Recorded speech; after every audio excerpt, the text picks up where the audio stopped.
Let's go. Let's start. Let's have some fun with this. Yeah. So like right off the bat for you, I kind of wanted to pick your brain about, some of the businesses you started up, whether it was, Kimura 15 years ago or what you're doing now, Yeah. podcast, kind of like what we were just talking about, like you're inspired by Yeah. some conversations. Like you never know where the conversation is going to go. That's all it is.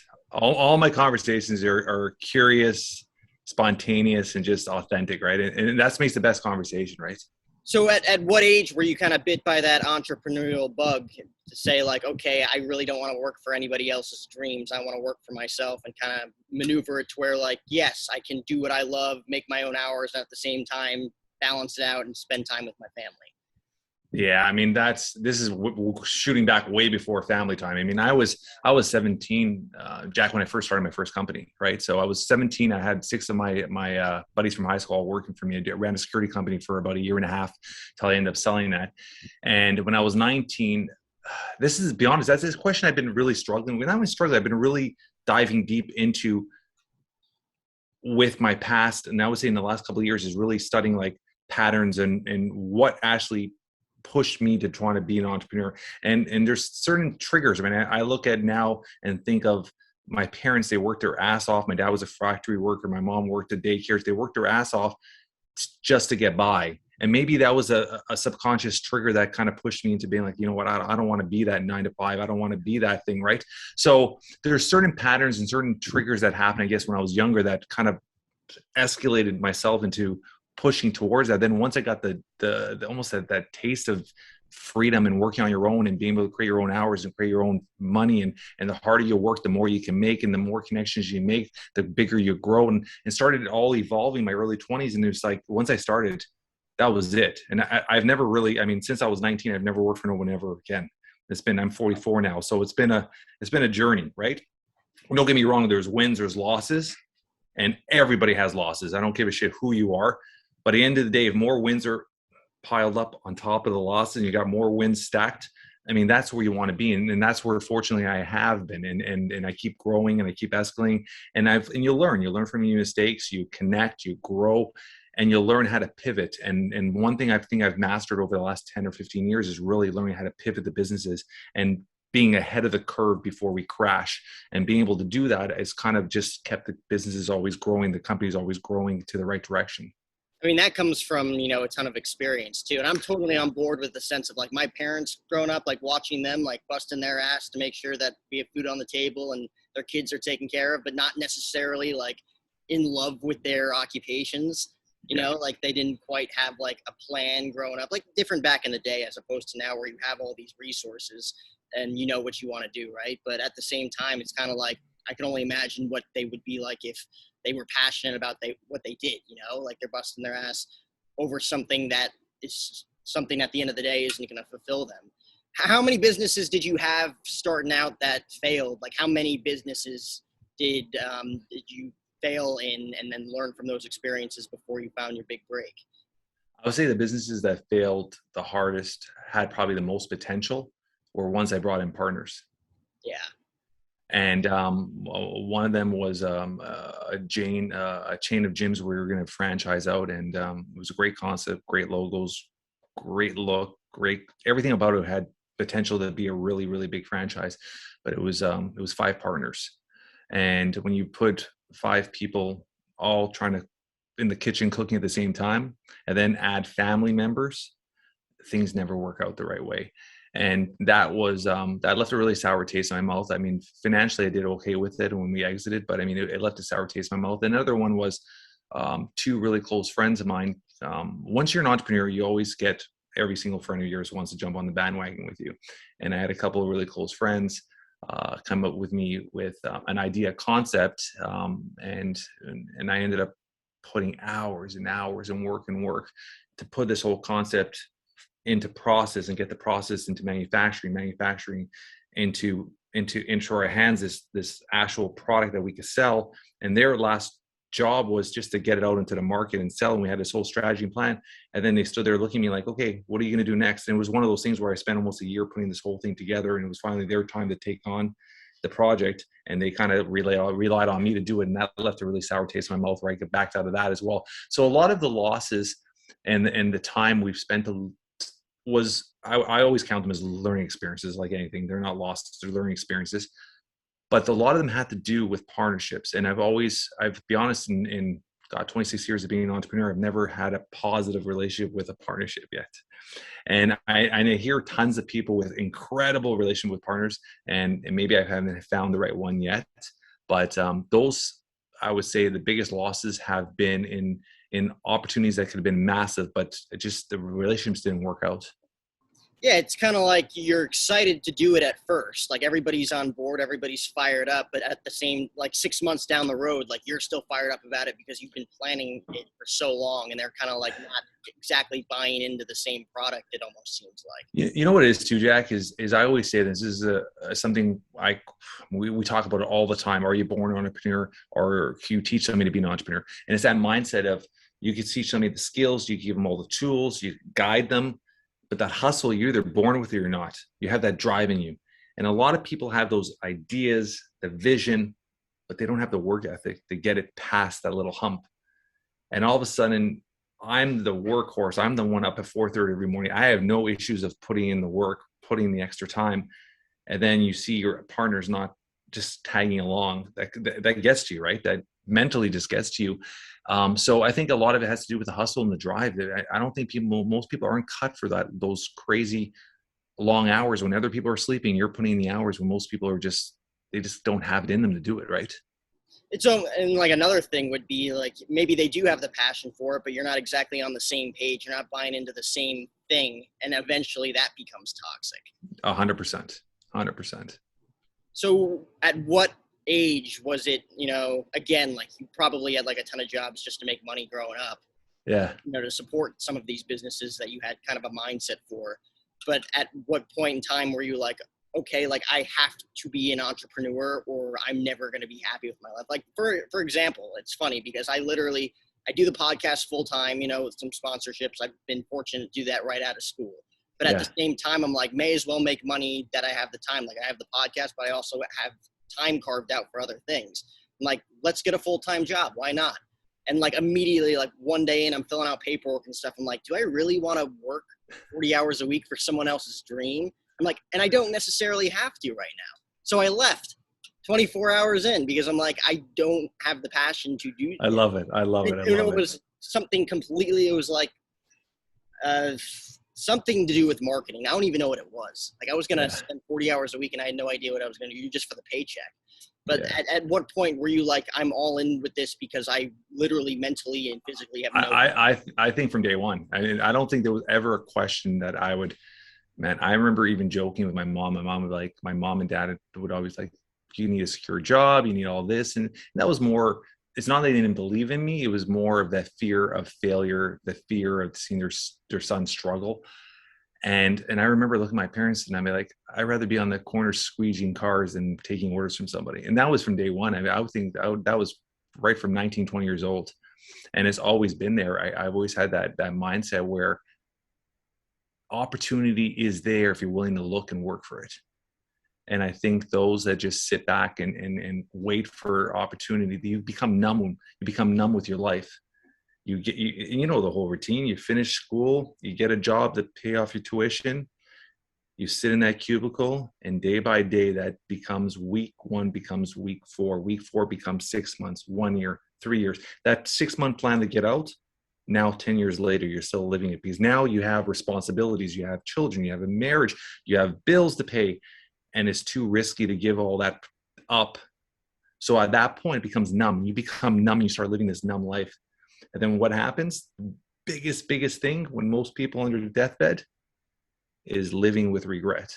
And I think that is the biggest problem is people are so scared. They have that fear built in them to take opportunity. And then they later on in life, they all regret it.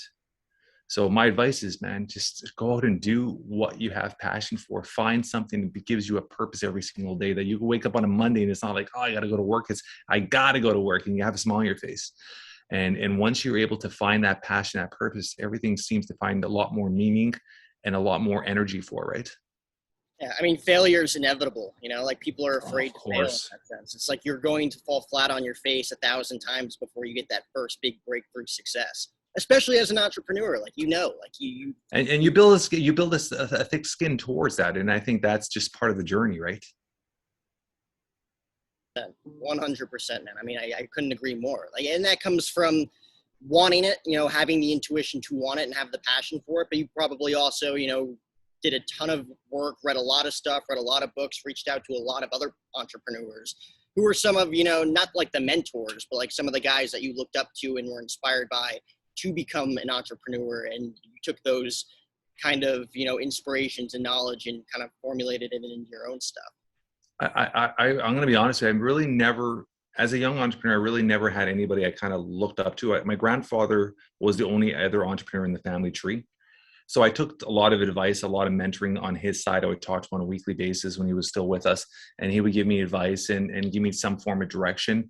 Besides him, it was just reading and figuring it out. And I think with social media, with YouTube, with all these outlets in front of us at all times, there's no excuses not to find a way to get it done. And I think a lot of people are scared to ask the questions, Jack. I mean, if you look at any successful entrepreneur, it doesn't matter what field they're working in, most of them would be very open to help people. So if you find a career or a path or a business that you want to do, just find somebody or multiple people that are successful in that industry and reach out to them, because most of them will be willing to help you or to mentor you or to give you advice or at least direct you in the right direction, which could save you years and thousands of dollars along the process.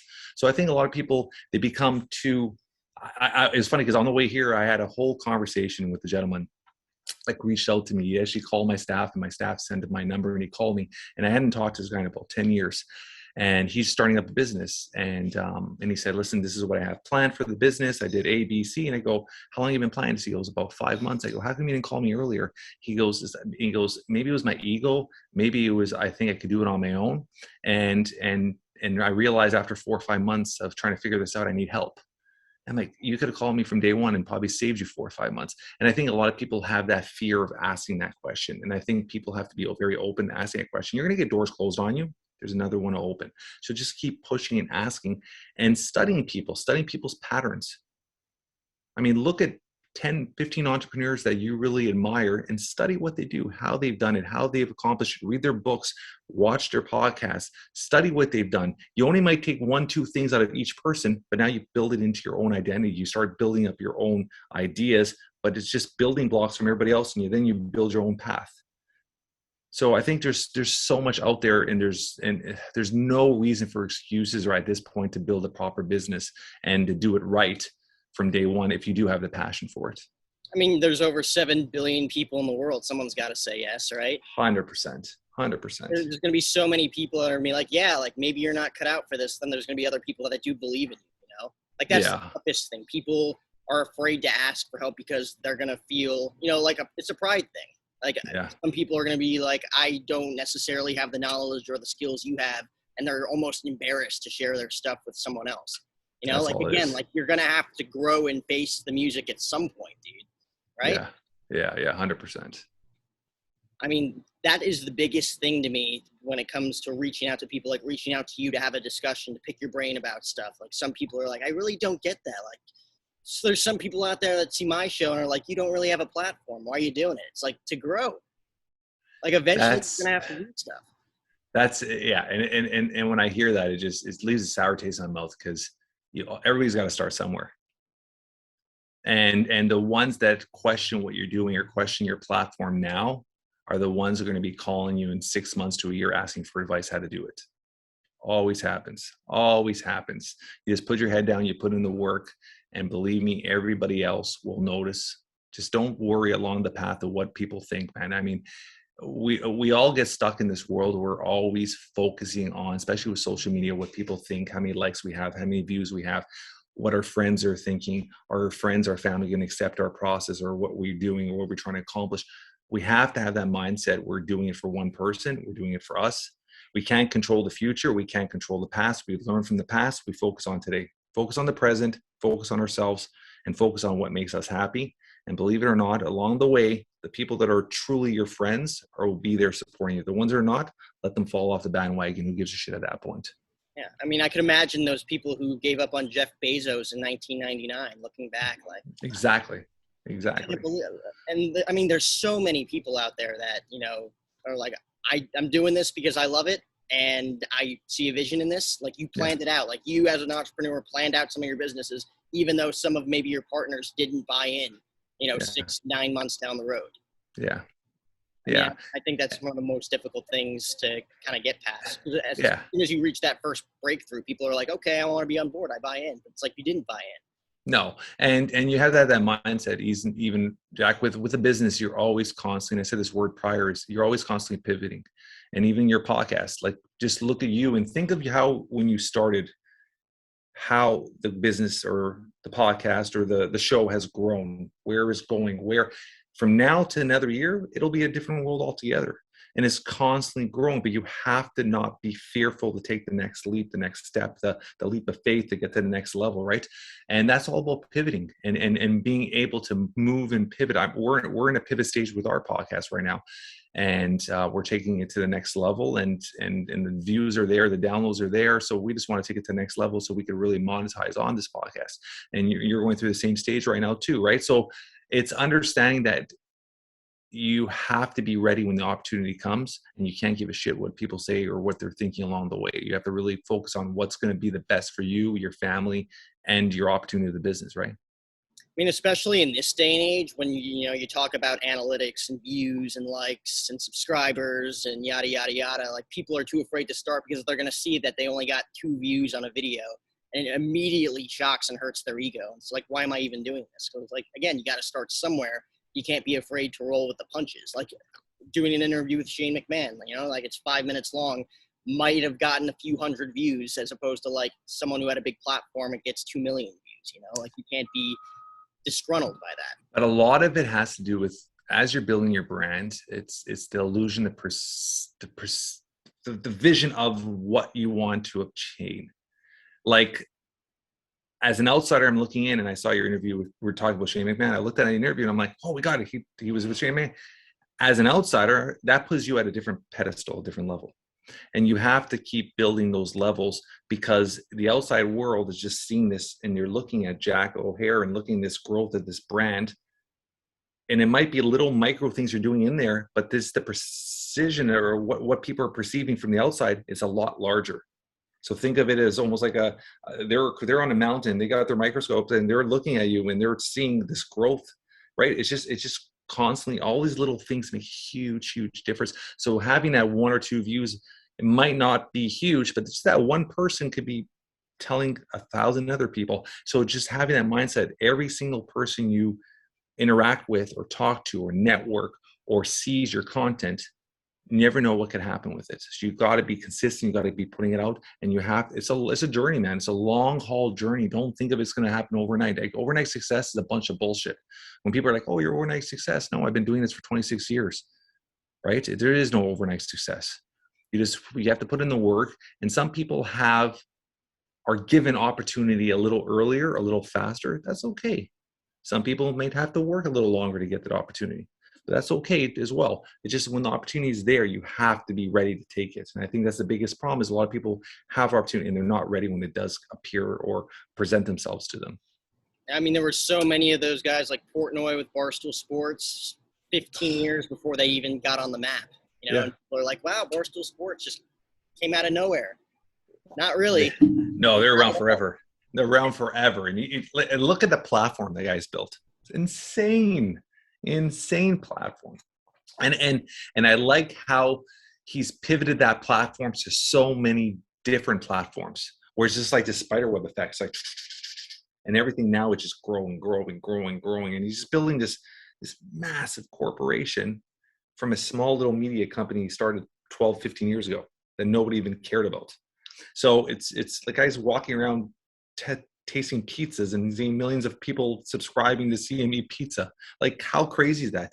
Because he's done something where a lot of people don't do, is he's built a brand that's so sustainable that everybody associates him with the brand.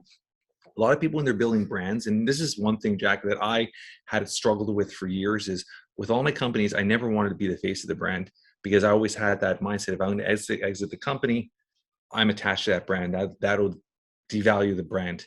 So my mindset was always push away from anything I ever built. The last 16 to 18, 19 months, I've really changed my whole perception of how to build a physical and a personal brand, and how connecting them is so important. Because the more you build your personal brand, everything else just grows with it. And understanding that, look at The Rock, look at Ryan Reynolds, look at all these massive celebrities that have built these massive empires because their personal brand has just exploded. So really, really hone in and focus on your personal brand, and all your other brands will grow the same way or even faster because your personal brand is pushing everything, right? Did you find it difficult in a sense to kind of change your perception on things and go in a different route? Because I find it very easy to, like, you find success in something and then all of a sudden 6-9 months down the road, you're kind of plateauing in a sense, but you're continuing to do the same thing over and over again. Like, I feel like it's kind of tough sometimes when you have some Yeah. successes to kind of take a detour and go somewhere else to grow your business. Yeah. So I've never ever had a fear of pivoting. I've never had a fear of making changes. So I'm always looking at my own internal analytics and seeing where we're going. If we're starting to digress and I see a pattern happening there, I try to automatically figure out where I have to change that pattern. So looking and studying at your internal, because a lot of people just go with a business in their day-to-day operations, just like life. People are married for 30, 40 years and they've been out of love for the last 20, but they're just numb. They stay there for the kids. They stay there for the wrong reasons. Same with a business. They get so used to doing the everyday operations that they just, it is what it is. Just let the business flow. And they're not thinking of, okay, how could I make it better? How could I change our social media? How could I change the website? How could I, you got to constantly be ready to pivot and change to keep the growth of the company. Because the minute you become stale, competitors start flying right by you. So I've always had that mindset, Jack, that is just, no, man, it's don't ever become stale. Always be ready to change, not be scared to change. And sometimes I'll change just to change, and they're wrong moves, and I'll learn from them, and I'll change again. But I'm always constantly changing, whether it's product development, whether it's the way we run our social media, whether it's how we market, whether it's who we're targeting for our customer base. You're always changing. You're always trying to find different stuff. And as you start growing and figuring out the company, everything seems to fall in place, right? And especially in this day and age, like, you are content creating. Like, you could be an entrepreneur, you could be, a film person, a musician, podcast host. Like, above everything else, you're a content creator, and you might not even realize. Like, especially today, like, you have to be putting out content almost every single day, it seems like, to have people see your stuff. Like, especially like me coming out of school, people might not see my stuff. Like, if I'm posting 5 times a day, eventually down the road, it's going to pique someone's interest.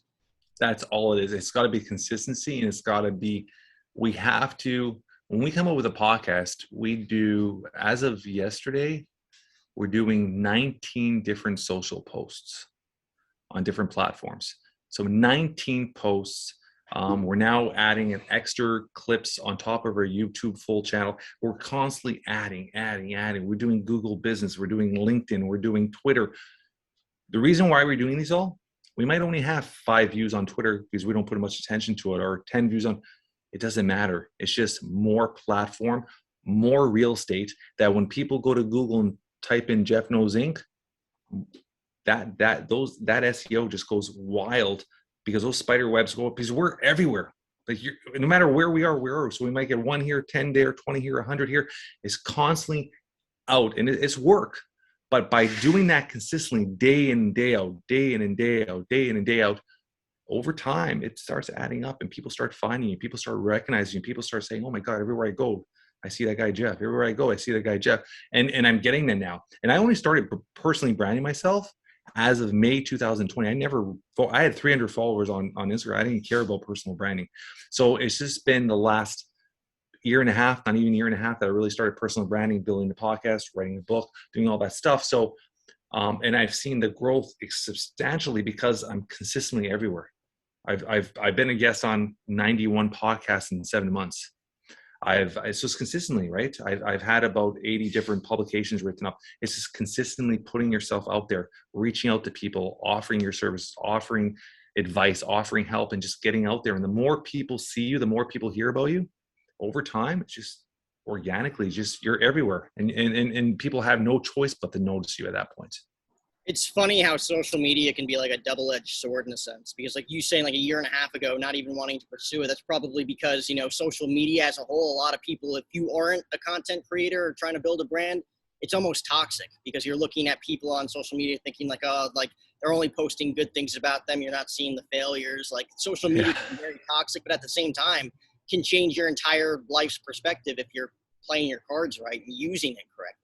Yeah, but I think it's also being authentic. If you go through any of my posts and you go through this, it's I'll post a podcast, I'll post a picture of my kids, I'll post a story of something tragic happening in my life. I'm authentic, and I try to show me on a daily basis. So I'm not putting nothing that I don't live by or who I am. So I won't. You're not gonna see pictures of me with a Ferrari, or I'm not gonna rent a jet for 2 days and take pictures for social media on a jet. Like, I'm not gonna do that shit, which a lot of social influencers do. It's just being authentic. And I think there's so much crap on social media that people really are now at that point where they're really weaving their way through to find authenticity, and authenticity to grasp by. So if you're authentic and you're being real and you're showing people the true side of the good and bad of life, I think people gravitate a lot more towards that, right? So I think it's so powerful to be as authentic as possible through the journey. And at what point, I'm very interested, because we were talking about earlier about, you know, having partners, not necessarily them buying in or having the same work ethic as you. But at the same time, you'll probably get to a point where you're looking at analytics, trying to build a brand, trying to be, you know, you at first and foremost, being you, being authentic, like you just said. That's what's going to grow your businesses and your brands in a way that you're inspired every day and that you don't really lose the passion. So if you're fake, you're going to get burnt out quick. Like you're going to be exposed quick. Yeah. But, you know, how do you, you know, delegate things to other people and like build a team around you to say like, oh, all right, we should do this, we should do that, without surrounding yourself with people who, again, like don't really have the same passion as you? Because again, like you need to delegate stuff, especially as a father, you know, you got to have that balance. Yeah. But at the same time, like you got to have that fearful factor in your mind that people aren't gonna do it the way you'd want it to be done. Nothing will ever get done the way you want it to get done by somebody else. You have to first put it to rest.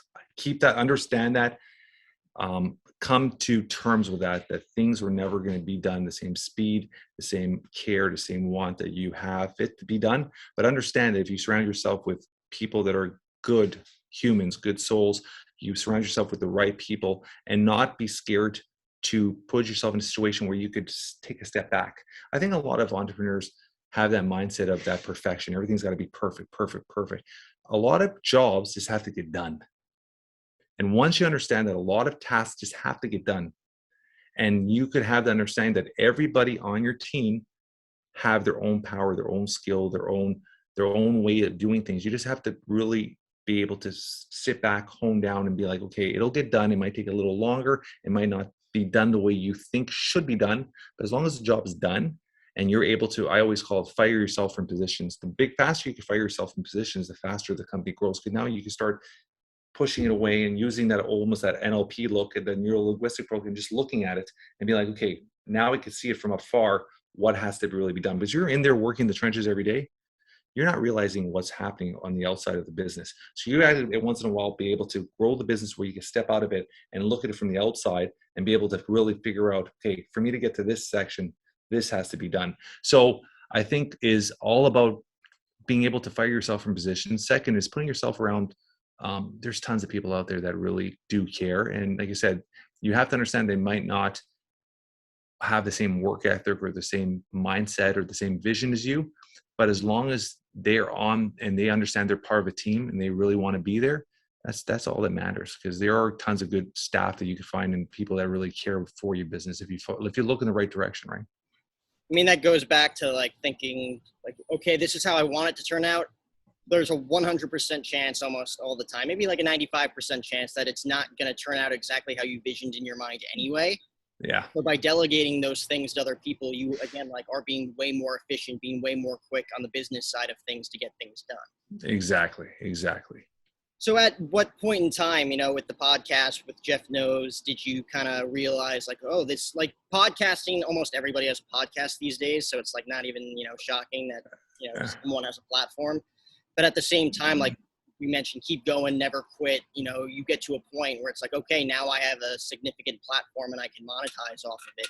Being myself, being my true self and doing what I wanted to do. At what Yeah. point, like how many episodes in, how many interviews in did you realize like, oh my God, like these are some inspiring conversations and I'm actually learning stuff from this. Like I could actually turn this into something. I would say probably when I hit the 50 mark. Yeah. We pre-recorded, I think 150, almost 148, I think. And but I think it was about the 50 mark where I was like, we're pumping out 2 full episodes every week. I think it was about the 50 mark where I was like, okay, the amount of people now requesting to be on the podcast, where I'm rejecting people on a regular basis, and the feedback and the downloads. I mean, we hit in 17 months, we hit 1.3 million downloads, which is insane. Our YouTube channel grew in 6 months up to close to 12,000 subscribers. We're growing at about 500 subscribers a month. And I'm be honest, I'm pushing everybody to the YouTube because the YouTube now is monetizing at a decent rate. So I don't even care about Apple and Spotify anymore. I'm pushing everybody to YouTube, right? So it's understanding that there was something happening there. It was organically growing. The feedback from everybody was amazing. We were reaching out to guests, and at first they'd be hesitant. Now they're all saying yes, not even questioning to be on the show now because of the guest list that we have. And in realizing that I was enjoying myself, I would do a podcast, I would do an interview. Even me being a guest and talking to people, meeting young entrepreneurs, and I get a smile on my face. I look forward to this. And I was like, wow, this could be something here. And then obviously having guys like Joe Rogan signing these $1 million, whatever it is, $100 million contracts doesn't hurt the potential of podcasts. It shows. And I'm going to be honest, I think podcasts are now turning into the new level of television shows. Essentially podcasts. I had Richard Rawlings on, you know who he is, Gas Monkey Garage. I'm a huge car guy. I was a massive fan. It was funny because I just started talking to him and I didn't even realize it was really him I was talking to. I thought it was one of his media guys. And he's like, I'd love to be on your show. And we just connected. And since then we've talked, and great guest. And we had an epic conversation. The guy's got like 15 million followers through his social media network. And when he was on the podcast, when he was done and we were talking off air, and he was like, you realize that you're not a podcast, you're a show now. He goes, what you're doing is a show, and you have to embrace it as a show because you're doing amazing. You got amazing guests, and you're doing amazing your interviews. So you become a show now. So we as podcasters have to realize that once our podcast is elevated into a level of a show, now it becomes a business. And now that we could see the business, now we got to treat it like a business. How are we going to monetize it? How are we going to get it to the next level? How are we going to bring on sponsors? Are we going to bring on paid guests? That was another thing I'm struggling with right now. So there's different ways of looking at it, but man, I would say episode 50 on, I was like, okay, this is really, really enjoying it. And I said at the beginning, when I started this podcast, I had zero thoughts of monetizing podcasts. I was going to do it as a network. This was strictly a networking tool from day one. I wanted to meet really cool people, be able to network with them and figure out ways to do business plans with them. And from there, after 50, and then once I got to 100, I said, okay, once I get to 100, I'm going to really figure out if I'm going to start monetizing it. And then now we're getting close to 150. We're really putting a whole media kit and we're putting a whole team behind it to really, really turn it into a business. But yeah, it's just a fun thing where podcasting, if done right in the next 5-10 years, I could really see it overtaking a lot of TV in general, just the audience from there, right? I mean, you already see it now with Rogan, like he's basically the new Stern in a sense. 100%. 100%. Still probably one of the greatest interviewers of all time, still gets millions upon millions listening to him on Sirius XM. But yeah. Rogan, like you can see him, like it's on YouTube, like he said, like there's a difference between having a podcast and having like a legit talk show, I'm going to tell you, I had a conversation. I'm not going to say who it is. I had a conversation with somebody the other day that was a guest on Joe Rogan. And this is how powerful Joe Rogan's show is. He sold sponsorship for himself on the Joe Rogan show. So what he did was he wore a company shirt that gave him $8,000. He wore a hat that gave him, I think, $2,500 on the show. So this company, two companies, paid him, and all he did was wear the shirt and the hat on the show, which is sponsorship on Joe Rogan's show. I'm sure Joe Rogan had no clue, but it was just crazy as the audience understands the value of Joe Rogan's audience. So they could, for somebody to turn around and be like, you're on Joe Rogan, here's $5,000, wear my shirt on there. That's massive. So it just shows the platform Joe Rogan's built. It's insane the platform the guy's built already. I mean, imagine being in his shoes where like you literally can interview anybody that you want and they'll say yes because you're the number one show in the world. Like, let alone podcasts, professional TV broadcasts, like you are the number one platform almost in the world where you can invite anybody that you'd want and they'd say yes. And you're making over $100 million doing it. Oh, plus. With all the other sponsorships. Yeah, that's just Spotify. Yeah, I was told that he makes average episode. He's making anywhere from $7,000 to $10,000 an episode on sponsorships. And like he's talking to college professors, authors, anybody. Yeah, but a lot of the people he's talking to are people he wants to talk to. That's what makes it even so amazing. It's his guess. Right, so that's what makes it so amazing. I mean, when he switched over to Spotify, there was a lot of question. When he had Miley Cyrus, he had a couple musicians on. People are like, "Oh, he's switching," but now that's gone. It's back to Joe Rogan interviewing who he wants, when he wants. He doesn't give a shit anymore, and he still has that audience. I mean, it's so powerful, the platform he's built. So I guess it gives a lot of individuals a promise or a hope that they can even achieve a small amount of that, right? If you're making 5% of what he's doing, you're still making a good living. And that incredible living. Back to, not giving up, because he had a platform, he was Fear Factor, UFC broadcaster, comedian, and it still took him a good decade before he exploded. Like he was probably making good money before, but now he's making unheard of money in the podcast industry. And it still took him a decade, even with But I love what he did was he built a brand. He built himself as a brand. He used these other platforms, Fear Factors. He struggled. I don't know if you know the whole story with the Fear Factor, where he tried to sell that concept to TV for years and years until I think he privately funded that to get his first season out. So he built this platform for himself, and he realized that building this platform would equal everything else. A guy that we both talked to, Chad Mendes, exact same thing. He's realized the whole UFC, the whole fight game is not going to last forever. And that guy, as a young entrepreneur, is building all these platforms because he's built this following. So I think it's very important. It goes back to building that personal brand, right? And I mean, some people have it a little easier than others because they're on public TV. And once you get your face on TV, things just start organically growing like crazy. Whether people love you or hate you, it's the Kardashians. Like, think of the brands that are on TV that have zero talent, they've really accomplished nothing, but they build these empires just being on TV. Like some people, like you mentioned the Kardashians, for example, like a lot of people are like, why are these people even on TV? Why are they even famous? It's like they were smart enough to take a little something, like their father being a part of the OJ case or, other things that have happened, whether it was, I think it was a sex tape from Kim or something. You take a little thing, and if you're smart enough to surround yourself with the right people, you can build that to where people are now coming in from all over the place, looking at your stuff, looking at whatever content you're making, or, getting a TV deal. Like they were smart enough to do that, to monetize for themselves and support their families. Yeah, it's the personal branding, right? And I can stress this, I can say this a million times for a whole conversation. Look at Paris Hilton, for example. Last time I heard, she had 254 corporations. She never started one of them. They're all individuals. Hey, I got this great perfume company. Here's a percent of it. Just put your face on it. Here's this. Put your face on it. And her personal brand has built this empire. So understanding that you need to build your personal brand, you need to get out there. And that for some people, it's a lot faster because you have the name, you have the platform on TV. Other people, it might take a little longer, but you got to put the work in. You can't just overnight think it's going to happen and give up, right?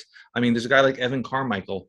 He's built this massive brand on YouTube. He's got like 3.5 million subscribers, and he's making probably thousands and thousands of dollars every day for just putting out other people's content and just reusing it on Insta, on YouTube. But he's also been in the game for 12, 15 years when nobody was on YouTube.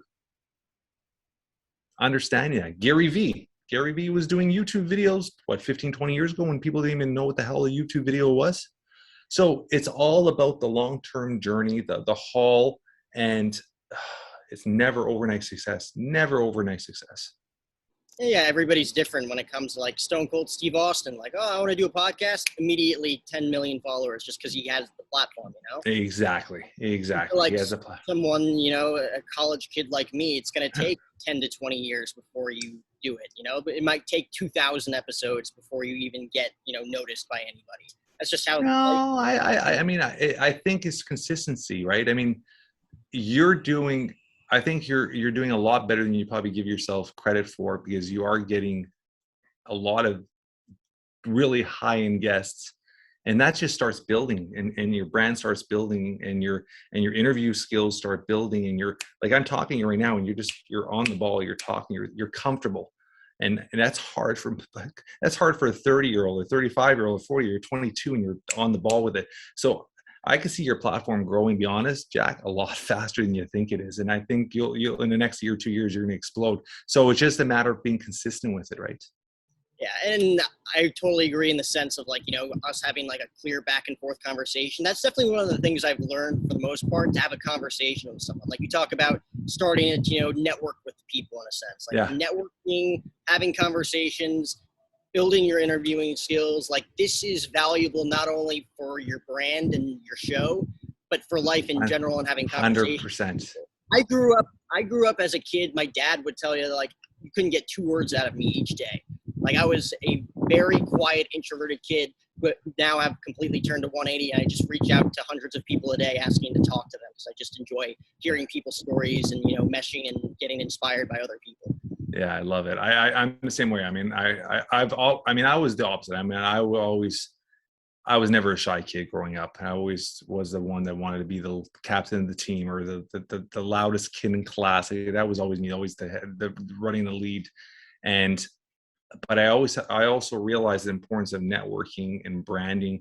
And I try to reach out to 12 to 15 new individuals every single week, whether we have a virtual coffee, in-person coffee, and just meet people.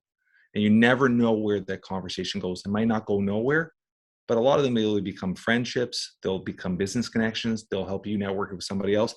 You got to put yourself out there. And with social media, it's so easy to connect with people, to talk to people, to interact with people. So that's a huge thing is, man, any young entrepreneurs out there, even older entrepreneur that's just out there and they're really trying to build their brand, network.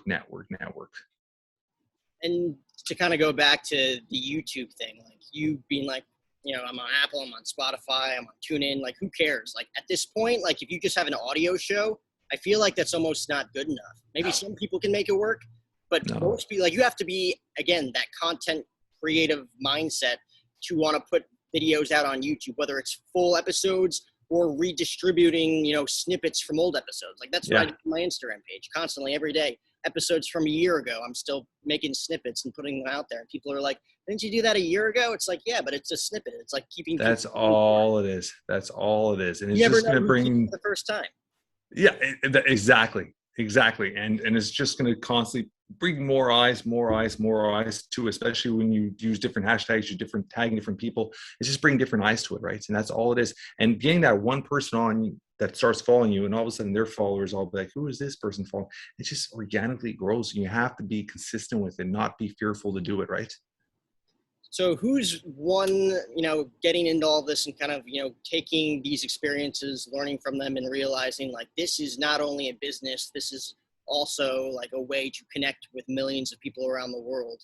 Who's someone specifically, you know, like we talked about the Chad Mendez's and the Jim Morris's, you know, some of those guys who have that mindset to want to inspire and continue to grow and continue to accomplish their dreams no matter what. Who's someone that you'd want to have on your show moving forward, like a dream guest almost? That's kind of a basic question, but like, what? You know, it's funny. There's one guy that I don't even know if you'll know who he is. I'm assuming you will. Have you heard of Bo Jackson before? Oh, 100%. Okay, Didn't he? okay.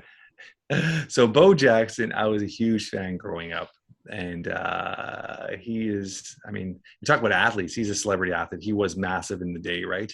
He's obviously put on his own life and kind of moved away from a lot of the spotlight now, but massive guest. He's something I've been trying to get on the show, and in back in the day when he was at his peak.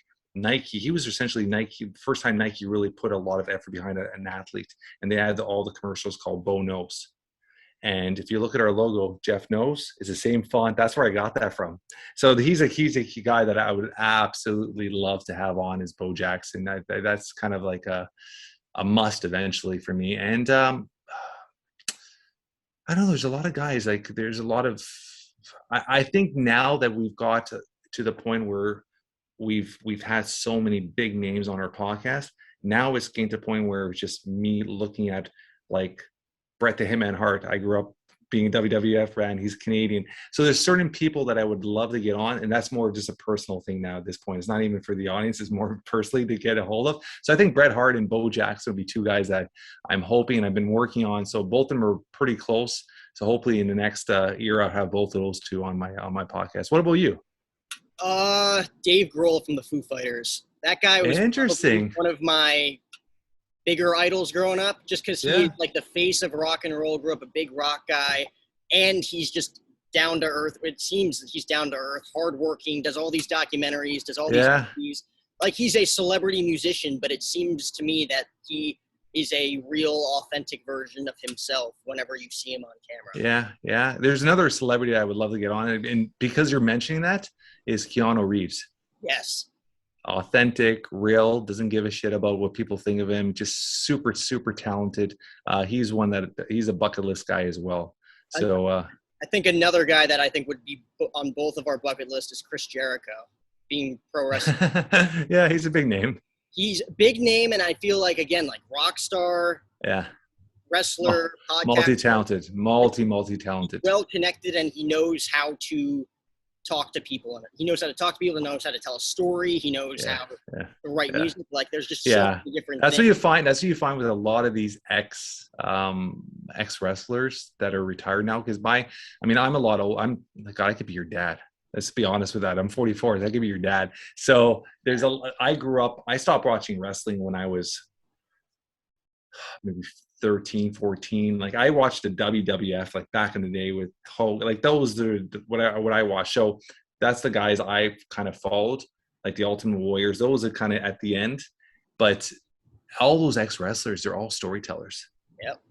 Oh my God, they could sit there forever telling stories, and you're just sitting there like, oh, this is awesome. I'm just enjoying this, right? So you get that. You'll get some guy guests. You know how it is. Some guests you're trying to squeeze a rock to get any word out of them. You're sitting there like carrying a conversation. And other guys, you sit there and it's like, I had a guy on recently that we haven't released his podcast yet.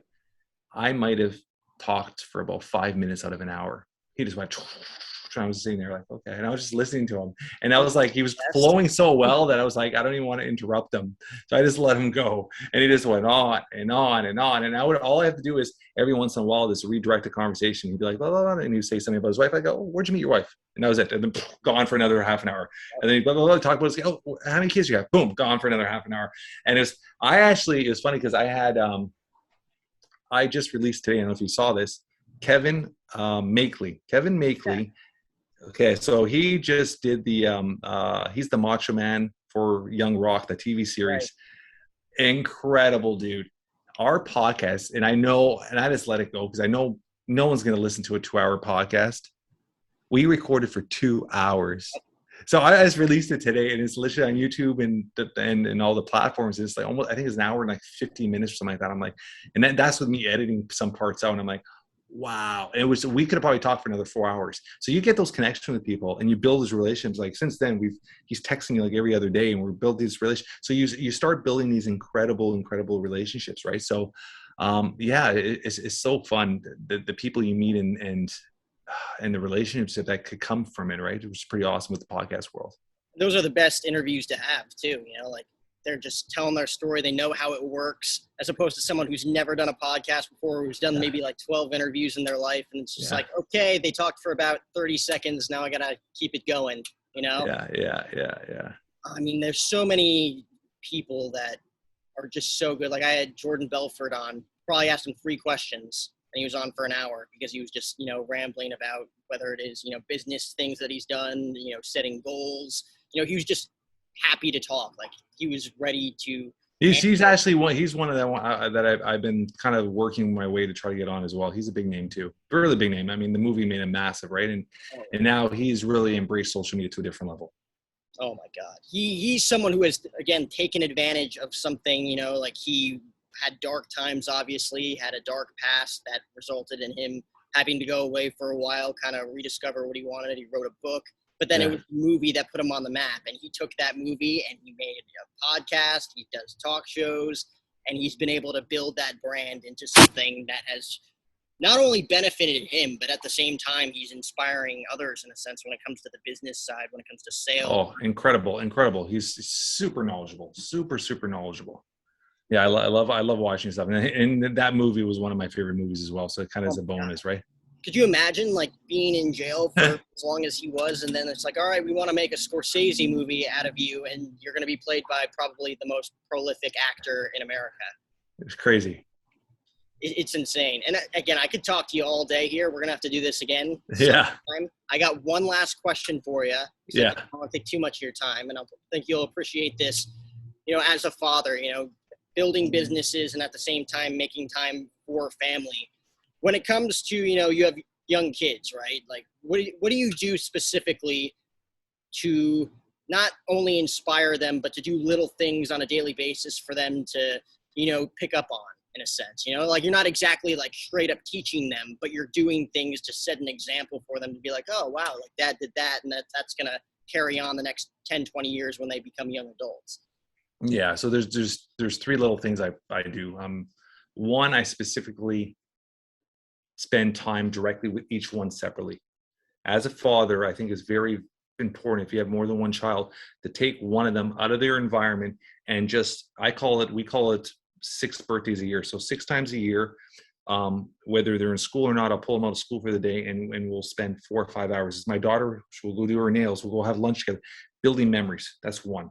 Second is, every time as an entrepreneur, I'm about to do something. Like when I was writing my book, I sat down with my kids and I said, listen, guys, I'm going to write a book. And in 1 year, it's going to be a #1 seller. And they all looked at me, okay, dad.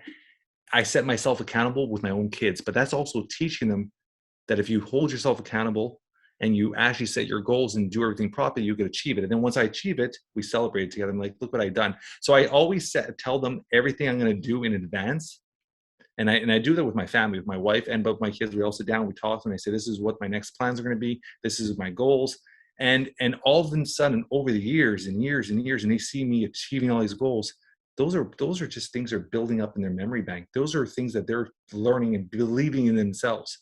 And the next thing too is, I do put them in situations. Like I sit down with both my kids and we practice public speaking. I make them do public speaking with me.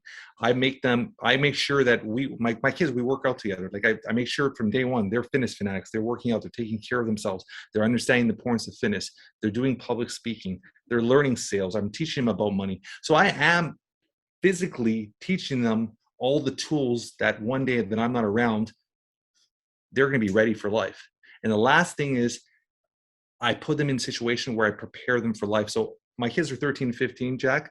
They clean, they cook, they do laundry. I get home, me and my wife get home from work, and we have dinner on the table. My daughter has dinner ready. And we've taught them these tools of life, how to live, how to be able to fend for themselves from a very young age. And I think that's so important, because a lot of parents is baby, and then their kids go in the real world, or they go off to college and they're so lost.